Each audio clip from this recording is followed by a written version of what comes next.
Chanin, welcome to the show. Thank you so much, Cass, for having me. I'm so excited. I know we were chatting a little bit before we clicked the record button, and my enthusiasm for this conversation is at like peak 100% right now. I'm excited. I'd love for you to tell everybody a little bit about who you are and the work you're doing in the world. So, I am considered a subject matter expert in diversity, equity, and inclusion policy. That means that my expertise is to go into an organization and help them figure out what their current state is. That means talking to leaders, talking to employees, talking to customers or patients or community members. But it means listening, learning so that you can leverage what you hear. But it also means looking at your policies, your processes, your procedures, looking at an employee life cycle. Where do you go to let people know that you have openings? And what does the process look like for different populations when it comes to selecting or screening or interviewing and then hiring and supporting and promoting? And then if people separate, why do they leave? Do they leave of their own accord because there's something better, that grass is greener on another side? Or do you push them out, or do they quit, or do you fire them? So we look at all that stuff, because the end goal is that an organization, in terms of leadership, they say, this is what we intend with what we do in this organization. That's their intent, but the impact of that decision making looks very different for different folks. And so that gap is the difference between what they promised and what is delivered, and the missing middle. So an equity person like me tries to figure out what that thing is in the middle that you're solving for, assign a metric to it, and tangible, actionable strategies to close the gap. So if somebody says, if Cass says, I want to reach and touch everybody in the world so that they can grow and be better, and I want to ask people if that's what you're doing, so that when you ask people, is that what I do? Everybody will say, that's absolutely what she does. Yeah. So that's the hope. That's the goal, to increase access to improve the lives of everybody. There's so much to dig in on this. I want to go way back. You started as an educator. Yep. First of all, thank you for doing that work, because I have a middle schooler. Not the easiest crowd, probably has prepared you a lot for the leaders that you're working with now, right? Yep. How has been this educator background? How does that impact the work that you're doing today? And when you made that choice, and it was probably not one choice, it was probably thousands of little choices, from education into this corporate influence space, how did you start? I would say that the spark was more, I was in Milwaukee, Wisconsin, working in Milwaukee Public Schools, in one of the most segregated cities in the country, in the inner city, with mostly Black and Latinx and some lower income, white folks that couldn't get away with white flight. And when I had a group of seniors, I had this cognitive shift, this aha moment. I had a homeroom of seniors, and all of us are the sum total of our life experiences. And my father was an associate dean, my mom was a registered nurse. They were bosses where they worked, but they were also business owners. And I got to travel. I was, I had siblings, and we got to travel and do all kinds of things. And college was just a given. It was in the DNA, it was just expected. In the way that you're in fifth grade, it's expected you'll go to seventh and eighth grade. When we graduated college, it was, or high school, it's expected we go to college. And I asked my seniors in homeroom, it's almost time for you to graduate. I'm so excited. What are you going to do? And none of my seniors said that they were going to be going to college. They were going to be working as nurses' aides, or at the Dollar Tree, or Family Dollar, or all these jobs that were low-wage menial jobs. And it's not that I don't respect those roles, because in society, there's a role or a place for everybody. We need people in those roles. But in my mind, to be 18 and to have the horizon of the rest of your life in front of you, for you to not dream of something that's this big thing, I wanted to know more about why. why aren't they dreaming about and planning for the rest of their lives? And there's no excitement around it. And then, I would dig in more because it was middle school, high school kids that I was teaching. And then I said, kids will be resilient and humans are resilient, and that we'll figure out how to make a way when we're locked into a space with no walls, with just the walls, with no windows and doors. And if we have the resources that we need, we'll survive. We won't thrive, but we'll survive in that space. And I learned that introducing them to the outside world where they could look out the window wasn't enough, but we had to change the conditions that we could open doors that they could get to that wide world outside. So I left the classroom and started doing community organizing work, and people laugh at community organizing, but I think that that's important work because it helps in terms of the health of society and the health of a community, that you can create conditions for people to thrive, but most importantly for them to dream. And so I started doing community organizing. And then all of a sudden, one of my first mentors, bosses, leaders, Michael Reichert, is a president for Catholic Community Services of Western Washington. He said, we need our first corporate diversity manager, come in and do this role. And after a really long process, I was invited to do that, but he wanted me to do community organizing across the state. And then that turned into my taking a more senior role working nationally for National CASA. And then that turned into me being the chief diversity officer and the subject matter expert for our sitting governor, Jay Inslee, in Washington State. And then that turned into the head of diversity for the fourth largest health system. And then that turned into a global diversity expert in tech at Amazon. And it turned into, so it was growing, but all the while, I had this consulting firm where I was writing race and equity policy for school districts and building infrastructure for organizations and helping organizations figure out how to do this stuff. So when people say, what is it that you wake up and do every day? I sit down with anybody that wants to have a conversation with me to better position organizations or institutions so that kids and their families can fully realize everything possible for themselves.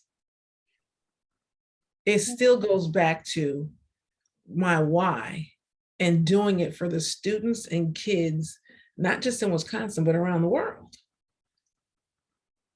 Thank you for sharing that journey. I want to just highlight a couple of pieces in there that just made me feel a lot. I don't even know the feelings that I could put my finger on, but the first is that it was just one next step. You didn't have this plan all along to get to where you are today. You just went to the next step and pursued it and did that with a consistency that generated not just like your passion and curiosity, but it developed results for organizations and people. Mm-hmm. And underneath those roles, you were always doing your work. Yep. And I think there's so much in that, especially for women, because, so many women have taken a step back in the last 18 months or taken a step out. And we see this disproportionately impacting, Black women and Hispanic women. And I think the message and the lesson is like, yes, you maybe needed to do that, but still be thinking and working and living your purpose as much as you can in that moment. Yeah. Yep. And when you think about psychological safety, the thing that I tell women, and especially women of color, and this could apply to anybody really,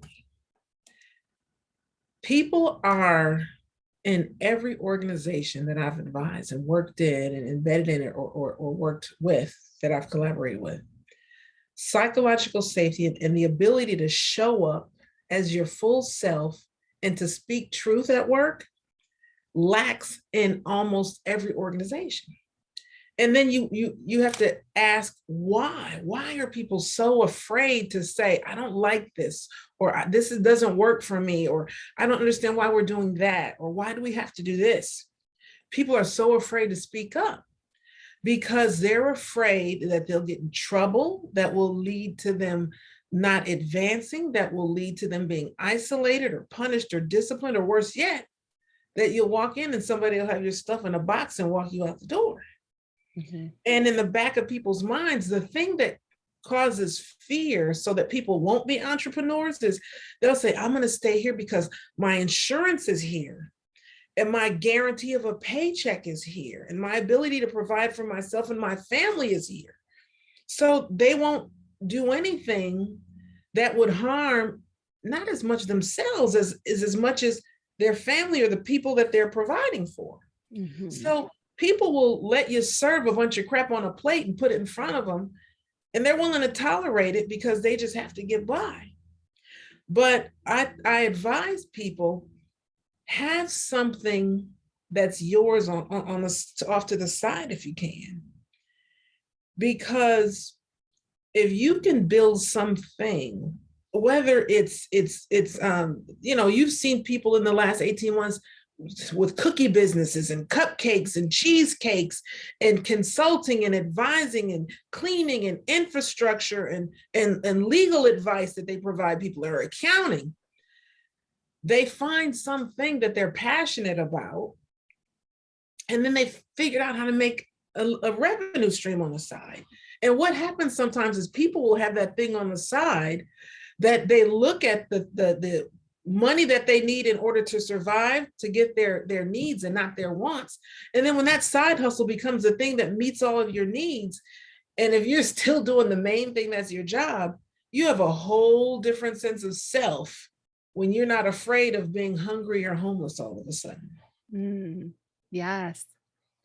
Yes, because your safety and the safety of those that you love is no longer tied to this one source. Yep. I Yep. think, you know, one of the things that we're seeing right now a lot in every business, small business and large business, is that there's a hiring need. Like Oh yeah. people, we need to hire people, and there's more opportunity. How do we support not just our organizations, but our friends, our community in taking that step of need into a place of more aligned diversity, equity, and inclusion practices? Um, I am very deliberate and intentional in everything that I do and in every conversation that I have in this space.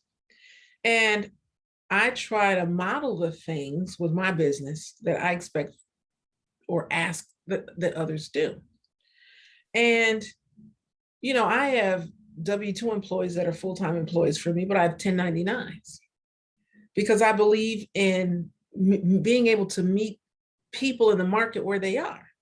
So there are lots of roles that I have, and I have money that's budgeted or allocated for certain functions or roles.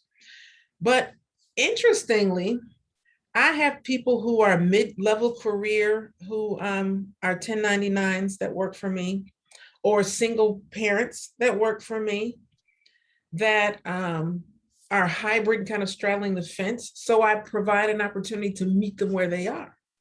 But then I have some that want the safety of being a regular full-time employee. I also believe, according to my own values, that um, if it works for people to be able to work from home and be remote full time, then I've made it possible. I know that health insurance benefits matter to people, and I'm one of those humans that's of the opinion that no one should be without those. I think that they shouldn't be a privilege, but a human right. And so my employees get 100% employer paid health, dental, and vision insurance, but they also get 100% paid benefits for their dependents. So I cover everybody. And some people would say, well, it's great. We do that for our employees, but not for their dependents. But I do it for everybody. And does that mean that I sacrifice what could be profitability a little bit? I'm willing to do that. Mm-hmm. But I believe in meeting people where they are. I think that some people will want to work for you full time, but some people will want to have a balance so that there's this thing on the side. And I think that you can have a hybrid to meet people where they are, because I'm supporting small businesses, I'm supporting families, I'm working across state lines, I'm meeting people where they are, but everything gets done and everybody's made whole. Mm. I love that line of everybody's made whole, because I feel like a lot of organizations right now are saying, yeah, we only want this part of you. Mhm. And we're going to make sure that we have you still really dependent on us as an organization. And that isn't nurturing that human being. It's It's not. not. But the other thing that I do, Cass, is I am very deliberate with my employees that I have one project manager, her name is Chelsea, and I bring her with me to meetings with CEOs. I bring her with me to meetings with mayors and police chiefs and managers and senior leaders, because I want her to know what we're doing, how, why, and the process and how the work unfolds. I want her to know how I think and what my instincts are, and I want her to grow. So she's learning, I'm coaching, and I'm mentoring, because what I've said to her is, I'm not going to be doing this forever. And people need to continue this work Yeah. that do it well. And I told her, one of these days, I'm going to walk away and you're going to sit in my chair. And I want you to be able to thrive. I want you to have this thing that you'll be able to do what I've done for you and other people, that you'll, what my father would say, teach them how to do it and coach them through it. Mm-hmm. Because I'm not going to die and take all of the knowledge and information with me, but I'm going to teach her everything that I know, and then she's going to grow and teach somebody else. That takes an abundant mindset. And I think a lot of leaders, from just historical way businesses and large enterprises has been led, they they had the secret sauce. They were the ones that were in the seat. And so to bring somebody in generously, graciously, lovingly, and to say, yeah, what I'm doing here, it needs more people doing it like this. I want you to witness me. It brings that transparency. Yeah. There's so much power in that. And yet, so many organizations have this still very scarcity mindset where this is the secret sauce.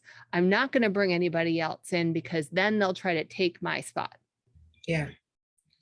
And I believe so much in this work that not only do I share the recipe for the secret sauce within my company, I share it with competitors. Yes. I'll share it with competitors. I'll mentor and inspire or set people up that will compete with me. Everybody needs this help. There aren't enough people that know how to do it well. And I want to teach a lot of people how to do it well. I would rather, my feelings on this, I would rather have more people have at least the benefit of my perspective. Even if they're going, and if they can make it better, please give me the chance to learn with you too. Yep. I'm a big proponent of that because, oh Yep. my gosh, how many things have I gotten better at in the last 20 years? Yep. Right? I don't want it to be small and stagnant. I want it to grow and flourish. And Mhm. that doesn't happen in a windowless, doorless room. Yeah. And spreading that information, that knowledge, that grounding in the why, means that mind shift, that concept, that theory of change, you spread that idea, you spread that best practice in the work, and all of a sudden you change the mind shift around the world, that everybody is on that path and moving at the same pace, or at least toward the same destination. And I want everybody to have this mind shift, that they're moving down this diversity, equity, inclusion, belonging, social justice, population health. I want everybody moving down that path to that destination together. Before we started recording, we were talking about the overview effect. And I feel like there's just such a beautiful relationship between we are literally all on this spinning orb in the middle of space, in it together. Mhm. We can't get off. Yeah, We would have nowhere to go. yeah, And we can take that overview effect lens into where we have so much room to improve. yeah. Tell me a little bit about how you see the connectedness being a framing agent for the work that you're doing. So I was introduced in, some of, a lot of what I take in and get inspiration from comes from some of the most odd and bizarre and non-traditional places, but it's always been that way. In grad school, I wanted to know about theory and concept and ideas from Chicana and Black and Native, Indigenous, and women from around the world who weren't being published and nobody documented what they were thinking, feeling, and believing. And so I was looking at non-traditional text. What were the speeches and the articles and interviews that captured these voices? What are the stories? So I love to look in non-traditional places. And I was looking in a non-traditional place for information, and I heard about this term, the overview effect. And so I did like you, and I couldn't get enough. I wanted to find out. But the overview effect is a cognitive shift that happens with astronauts the first time they go into space and they see the Earth for the first time from a distance. And people would say the most important thing in those early explorations of space in the Apollo missions was, it's important, we just got to get into space. And then the important thing was, we've got to get to the moon. We've got to get to the moon. And that was supposed to be what was most important. But the thing that really happened that was transformative for us as a species was not to look at the moon as the Apollo approached. It was when those men on that ship said, wait a minute, Houston, you've got to see what we're looking at. And they turn around and the camera now captures the Earth. And for the first time as a species, we got to see the planet that we occupied. And every astronaut since then, as researchers started collecting these stories of all these astronauts from their journals, and all of them, most of them were changed as a result. And they talked about what space smelled like to them, or what the Earth looked like. It's the biggest, brightest, most colorful, beautiful thing, but they see that very paper thin layer that separates us and the flora and fauna and life, with instant death on the other side, this inhospitable environment.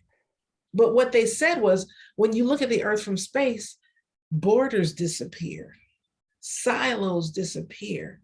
And it's not them and they, it's we and us. And you look at the Earth against the backdrop of infinite space, and you understand that we're going to live together as brothers and sisters, or perish as fools. And they come back and become environmentalists and humanitarians and champions of equity among all people. And that's what I hope happens with this work. Astronauts and people that go to space, Jeff Bezos, others have said, I wish that everybody could see and experience this thing where you realize we're brothers and sisters in this thing together, that's life. And when we learn to care about one another's outcome and success, or happiness in life, our well-being together, then all of a sudden, the politics and divide and the nationality and the us versus them and the hierarchical structures, a lot of that stuff disappears when we start to care about what happens to each other as humans, as people.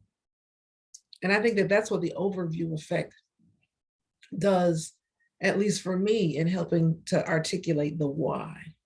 Because that transcends space and time and place and language and money and resource, all of that.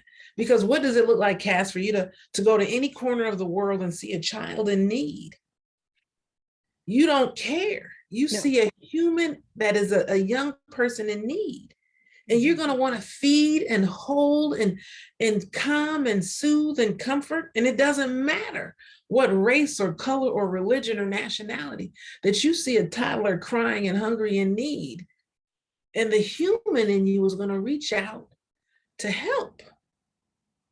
And the overview effect gets us to understand that we can erase the lines that separate us and lean into the ties that bind us. Mm, I have chills. Thank you for sharing your perspective on that. It's grounding and it's unifying. Mm-hmm. You mentioned something in there about seeing the need and wanting to help. I Mm-hmm. think that a lot of people have created lives where they don't have an opportunity, or I don't even know how to frame it, where they're seeing the need. How do we zoom out in your experience so that we can see need and we can see our role in helping? That is the number one question that I get from literally thousands of people that Mm, I work with and work for daily, weekly, monthly, yearly. That I'm one person, what can I do? And the first thing that I do is to get them to understand that one person can and does make a difference. And then in terms of connecting with the why, because everybody wants to do what's right and to be an ally and to do what's well for everybody. But what we say and what we do are two very different things, especially when we feel like there's competing interest.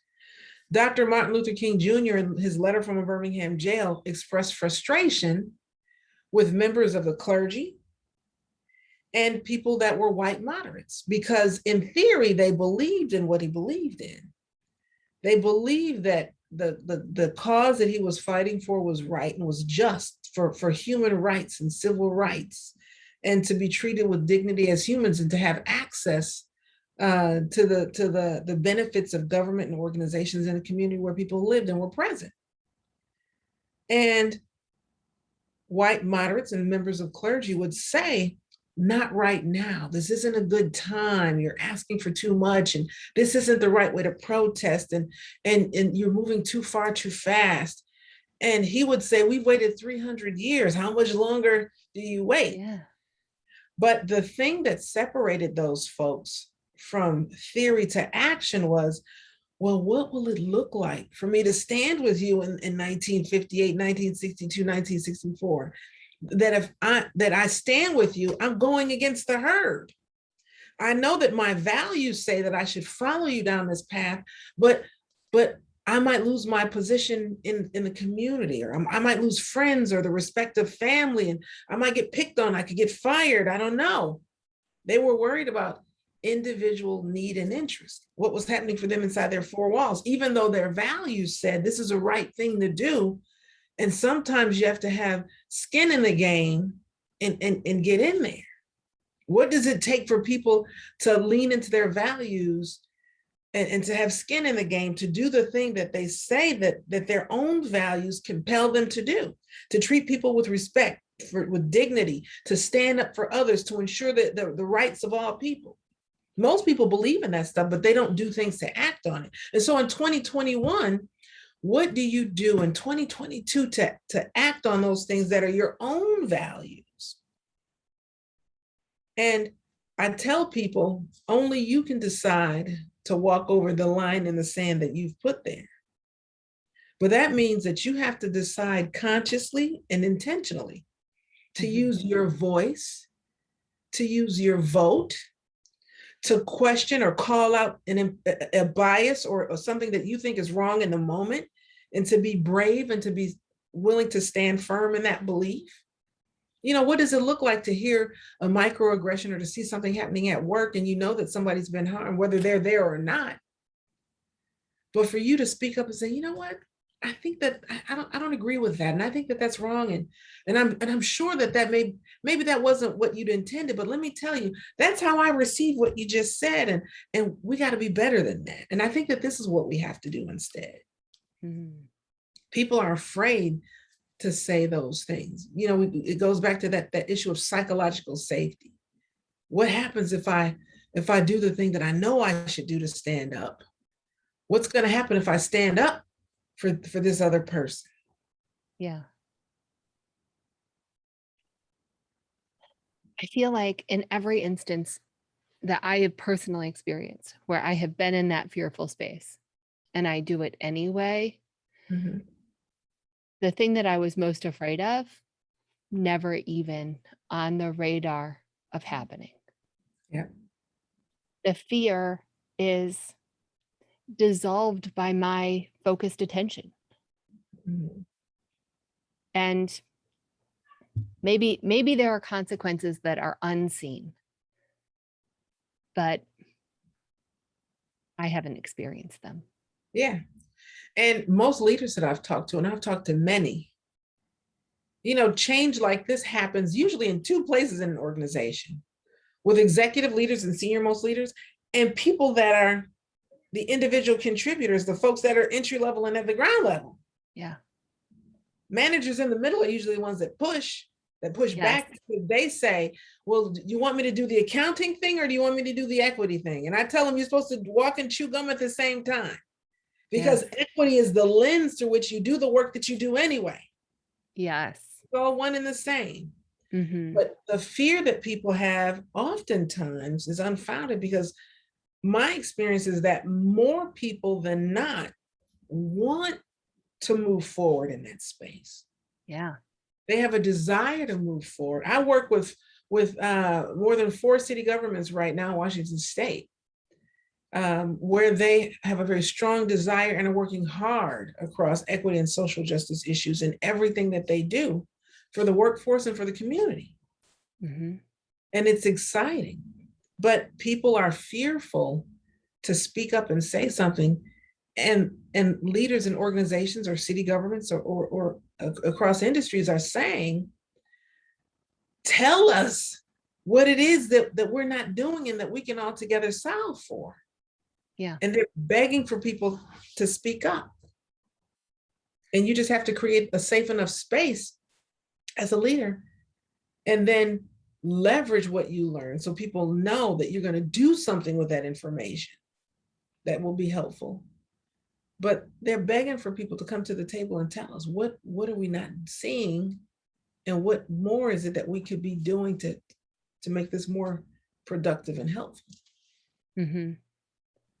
I think creating those safe environments, being clear about the intention, showing, as you started this conversation with, you have an intention and then you have action and then you have the space in between. Mhm. How big is the hole in between? Yeah, And sometimes it's really large. it is. Sometimes it's very large, and sometimes you have leaders that are very top down, and it's their way or the highway. I'm right and you're wrong, and this is how we do it, and come along if you're going to get along, right? But over the last 20 years, I've seen that start to come apart. Mhm. That today people look at the current political, social, corporate, non-corporate landscape, and especially in the last 18 months, the last 2 years, people have had a cognitive shift, their Yeah. own overview effect, if you will, where we've had an opportunity to look in the mirror at ourselves across society around the world, and have this reckoning that our best intentions are not falling and landing in the way that we hope. And that is clear to us now. Mhm. And that we have to do better if we're going to survive. The world is changing. We're no longer a small town that is unimpacted by the world. You used to be able to live in a city and have it be a company town and everybody knows everybody and everything happens within that city. But now, national and global markets have changed the landscape. And that mentality of 1940 and 50 doesn't exist anymore. And you have people from around the world impacting commerce and industry, even in small town America. Yes. And so now you have to think differently about whose voice is around the table, how you leverage those voices, and how you meet the needs of the market, of the consumer, even what you build for the market and for consumers. Mm-hmm. Yeah. This whole experience of a global pandemic is its own vantage point on overview effect. Mm-hmm. It is. We are all way more interconnected. We Yeah. have individuals have the ability to impact positively and negatively people from all over this globe in a matter of weeks. Yeah. And Talk about the movie Outbreak, right? oh yeah, right? I mean, it just is so it's so compelling to say, okay, if this experience of a global pandemic can initiate so much change, how could we create the more positive element? Like, what is the positive handshake to a global pandemic? Like a global awakening? Yeah. Like, how do we spread that like a virus Mm-hmm. so that everybody has the benefit of it? Yeah. And I think that the most powerful silver lining of it, if there is to be one, is that it was one thing for us to see what we learned as a result of George Floyd's murder, Mhm. but it was something wholly different to look at now all of those social determinants of health and success within the community that we could say, wait a second, now when we pull the sheet back, right? Look at how low income workers are really impacted. Look at how women are really impacted. Look at how people of color really are impacted. Look at people who are housing insecure are really impacted. Now we're able to see starkly Mhm. what happens when we don't have an infrastructure that works for everybody. Yeah. How does education work for all kids? School systems knew, kind of, in theory, but when you have a crisis like the pandemic happened, and kids with sensory or cognitive or physical challenges or physical difference, now you starkly see how they're left behind Yeah. and how a system has to move quickly to make sure that you're meeting the social, emotional, academic needs of all kids. How poor kids can be left behind. Kids that live in shelters can be left behind.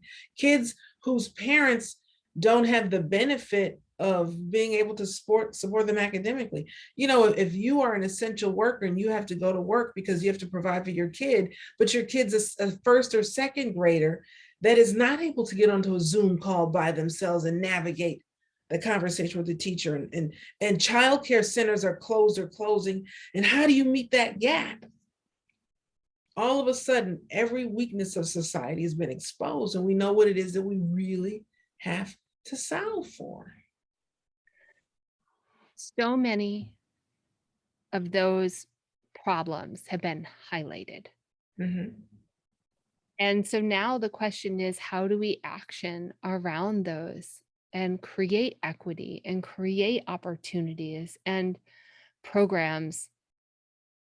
And I think keeping this is one of those situations where we have to keep the teapot on the heat. Like, Mm-hmm. we can't just say, oh, this is getting better now. Our kids are back in school. Yes, but the problem persists. Yep. The Yep. problem persists. It is no longer boiling over, but the problem persists and we have to solve to those problems. Yep. And those problems don't naturally innately make money. The solutions to those problems there is not a return on investment to be measured in a quarterly report. Except you know what I tell people? Hmm. That you can measure it. People think of an immediate monetary benefit for them, and the foundation to all of that, when you try to figure out what is the thing that is going to alleviate some of the heat under the kettle, right? Yeah. My mantra is build nothing for them without them. Yes. Build no solution for me without me. Mm-hmm. That's the first thing.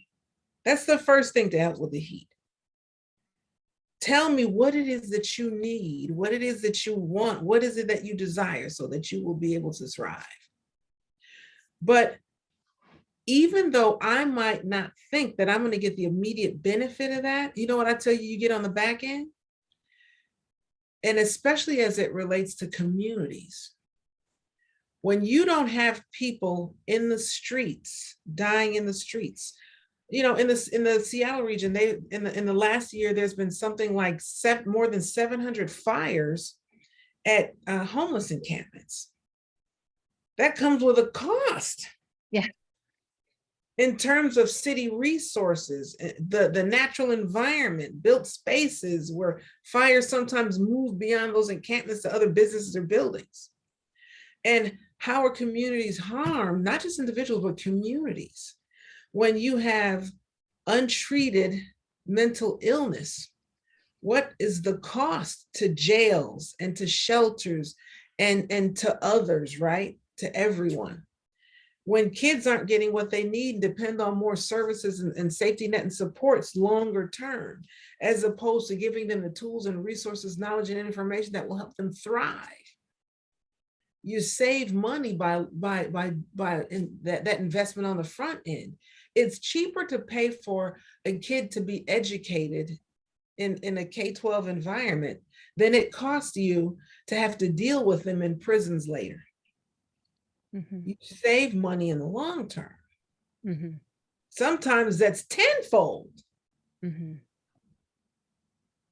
But you also save in terms of longevity of life, quality of life, and all of those things. So there's a value add that you can track and measure in everything associated with equity. Definitely. Thank you for giving me new perspective on that. I appreciate it. I've loved this conversation. I feel like we need to have another conversation in the future because I didn't even get to half of what I was hoping to in today, but I do have a lightning round of questions that my listeners love listening to, these lighter questions being answered. So we're going to get to those. But is there anything that you wanted to talk about that we didn't talk about before we do that? Yeah, I like to say this. So many times white folks think diversity conversations aren't about me. I have to be quiet. I have to sit in the back seat. And I'm saying that these conversations are for everybody. Everybody needs to be in the driver's seat. There's a place and space for everybody in this work and in the space. And you know why? Because all of us are sharing community together. We don't want to silence any voice. Everybody needs to speak up, step up, and stand out. Listen, learn, and leverage. That's what we got to do. Amazing. Thank you. I appreciate you.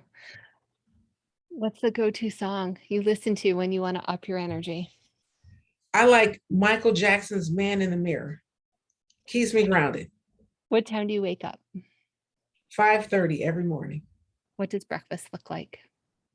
Generally, a well-seasoned hard fried egg and sometimes 1 or 2 pieces of bacon or a piece of toast with it. Do you have a favorite ritual? I do. I like to DVR CBS Sunday Morning. And when I get a chance to, I like to binge watch a couple of episodes because it's like a cultural smorgasbord. Love that. Coffee or tea? Chai tea. What's a book you've given or recommended the most? Toni Morrison's The Bluest Eye. What is something you are doing imperfectly with great joy? Parenting. Every parent has that answer. And I think there's so much to learn in that for us. Chanin, where can we find you online? You can find me at www.chaninkellyrae.com, ChaninKellyRae.com. You can find me also on LinkedIn, Instagram, Facebook, Twitter. So just Google search Chanin Kelly-Rae and you'll find me. This has been a joy. Thank you for sharing yourself with us today. And thank you so much for creating space to have this conversation. I'm always appreciative of that, especially when people create space for women and for women of color, especially because we've been left out of conversations and spaces for so long. So I appreciate that immensely. It's it's not just what I desire to do. It's what I know is right, and it's one action that I can take, and I will take it. So if you are a woman listening to this and you feel that you have a perspective that would be valuable for our listeners, I urge you to reach out. I will say yes. I will tell you, I will say yes. And if you thought to yourself for a second there that I don't think I'm very special or I don't have anything to say, I promise you, you do. I have yet to meet an uninteresting person. And yeah, showcasing more diverse voices is a key priority of mine. Good. Thank you so Thank much you. for that. Take good care. You too. And I'm looking forward to a future conversation. Oh, we will do that.